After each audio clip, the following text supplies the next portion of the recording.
Hello everyone, welcome. My name is Alice and I'm an independent Stampin' Up demonstrator from Melbourne, Australia. So for today's card, it will be part of a new series which I'll call 1 card layout and 5 card ideas. So using the 1 layout, I'll show you how to make 1 card, and then at the end of the video I will share some other ideas using either the pieces of stamp sets or designer series paper.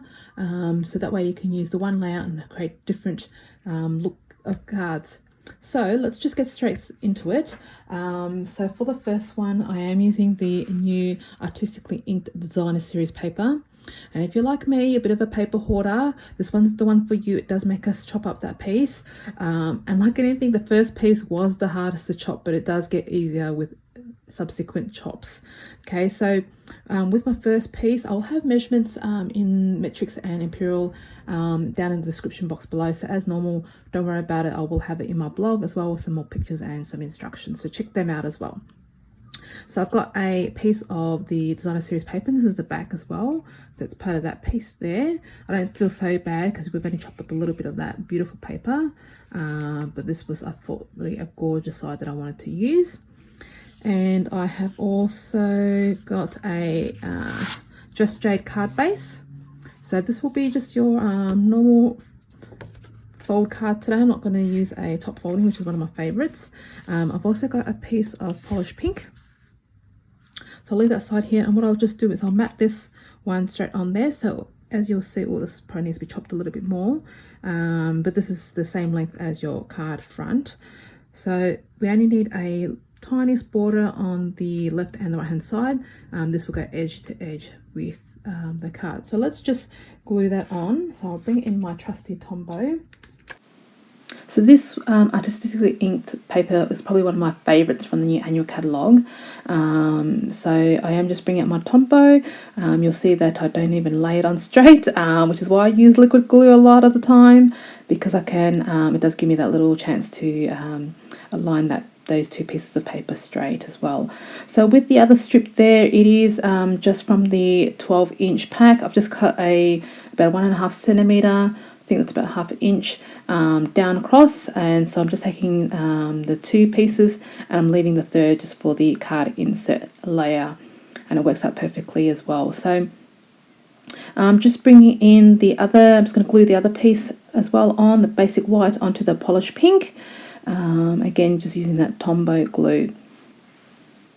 Okay, so as I mat this on, it's the same similar size border as the other piece, but this one I'll have a bit of a polished pink border all the way across, and I will be bringing in a gold piece of foil to layer up those little strips there.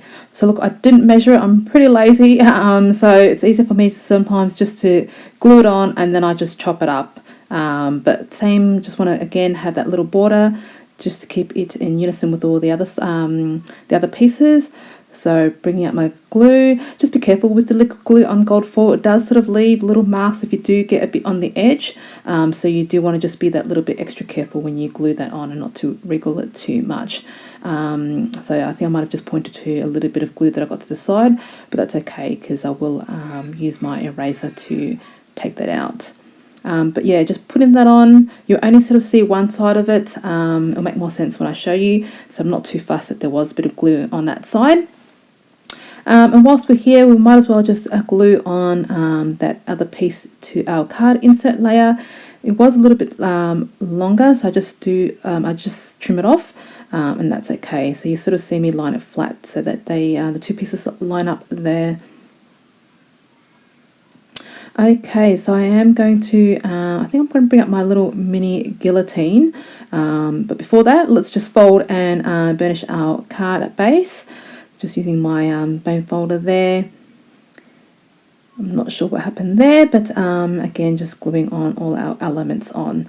I think the reason why I do that is just so that I can get all my gluing done, because I do make a bit of a mess with the glue as well. But I am just using my grid mat at the bottom of that just to make sure it is lined up straight.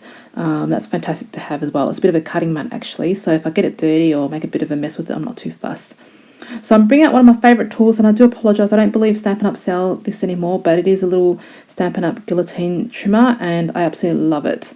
So like I said, I didn't really measure the gold foil piece, just trying to measure it up so that it has a little border, and this is just a lazy way of matting on a layer, because sometimes I just can't be bothered with measurements. So this is what I do, but it does save me a bit of time and having to measure things out.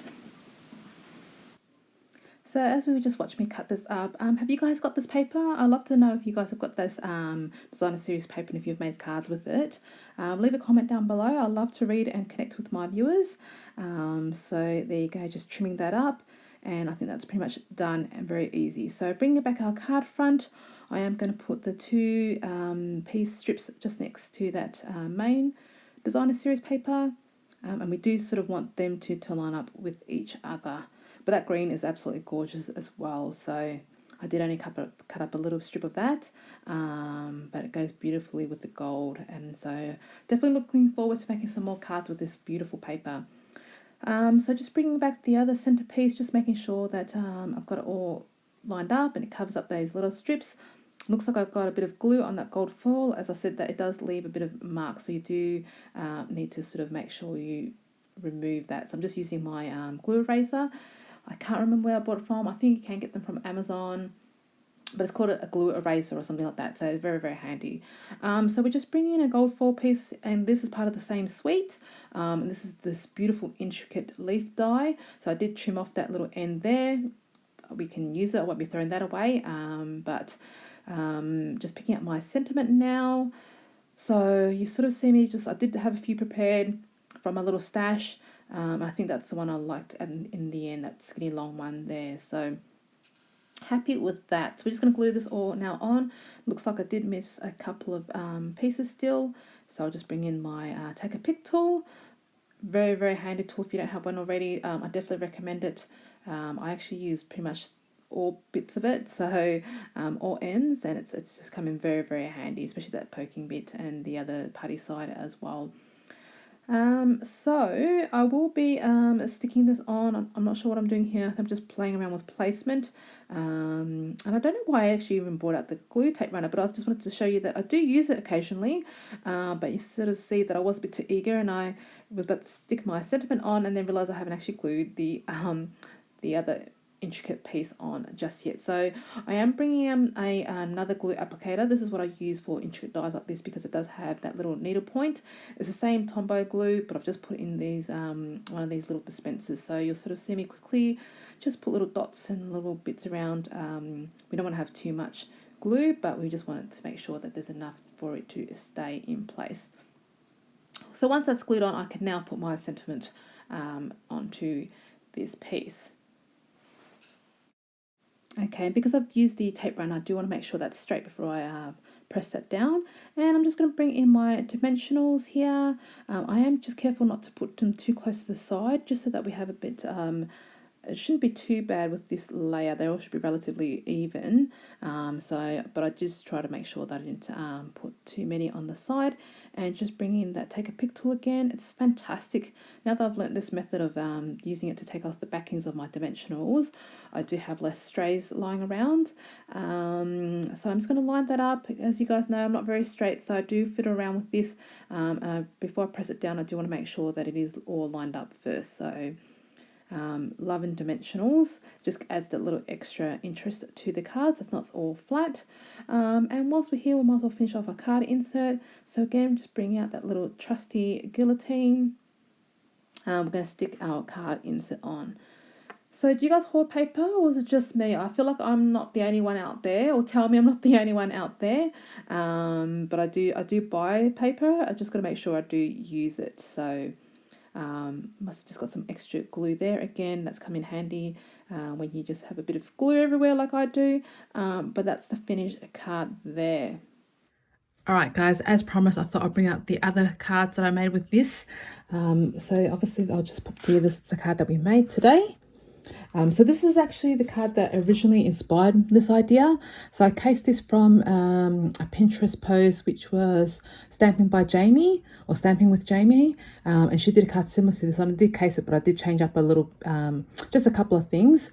But this is the with the Pampered Pets retired DSP, but the stamp set and the die bundle still available. So you can make your own or put those for holding the paper. This is a perfect way to use up the paper. And there's a little cute doggy embellishments. I'm not sure if you can sort of see that, but that's gorgeous. Okay, so then using the current DSP, I've got the Sweet as a Peach, which is some cute peaches over here. So I've made a card with this one as well. So I've just put like used little cutouts from the dies and just put a little bit of a bead gem there. So that's the inside of that one. All right, so the next two are from Retired DSP. So this is the Prize Peony. So I'm sure some of you guys are holding this beautiful paper. So I actually got quite a few packets of the Prize Peony DSP. But I just love the peony there. And I did sponge it a little bit on the edge with the petal pink. So that's, and I'm using Smoky Slate, I think was the base here. So that's the inside of that. And this is just a strip that I had lying around, so I thought perfect, go with that. And lucky last, this one is retired unfortunately, but it was one of my favorites last year.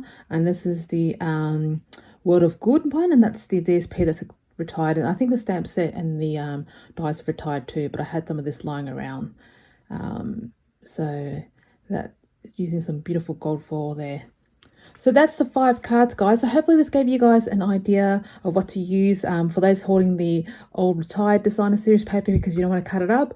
You know, you use not too much in this one, but hopefully this is such an easy layout that you can use, and it can use up some of that DSP that we're all hoarding. So I thank you guys so much for watching to the end. If you haven't already, hit that subscribe button and please give this video a big thumbs up, and I'd appreciate if you could leave a comment in down below. But thanks for watching, and until you see you next time. Bye.